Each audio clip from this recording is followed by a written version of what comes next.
શું તમે પણ શેર માર્કેટમાં રોકાણ કરવાનું વિચારી રહ્યા છો? શું તમે પણ મ્યુચ્યુઅલ ફંડમાં રોકાણ કરવાનું વિચારી રહ્યા છો? એ ઉપરાંત આઈપીઓ, ગોલ્ડ ETF વગેરેમાં રોકાણ કરવાનું જો તમે વિચારી રહ્યા હોય તો આજે જ ડીમેટ એકાઉન્ટ ખોલાવી શકો છો. ડીમેટ એકાઉન્ટ ખોલાવવાની જે પ્રક્રિયા હોય છે એમાં સૌપ્રથમ આપણે બ્રોકરની પસંદગી કરવાની હોય છે. આ બ્રોકર સેબી રજિસ્ટર હોય છે, જેમ કે એન્જલ વન છે, જીરોધા છે, ગ્રો છે, મોતીલાલ ઓસવાલ છે. આ બધા બ્રોકરના થ્રુ તમે ડીમેટ એકાઉન્ટ ખોલાવી શકો છો. એ ઉપરાંત વિવિધ બેંકો પણ આજે ડીમેટ એકાઉન્ટની ફેસિલિટી પૂરી પાડતી હોય છે. એમના થ્રુ પણ તમે ડીમેટ એકાઉન્ટ ખોલાવી શકો છો.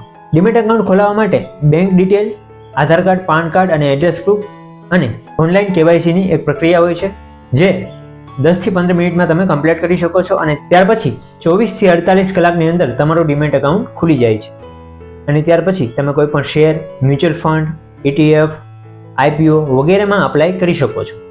તો આજે જ ડીમેટ એકાઉન્ટ ખોલાવો. અને ડીમેટ એકાઉન્ટ શું છે, ટ્રેડિંગ એકાઉન્ટ શું છે, એના માટે આપણે ડિટેલમાં વિડીયો બનાવેલો છે, જેની લિંક હું ડિસ્ક્રિપ્શનમાં નાખી દઉં છું.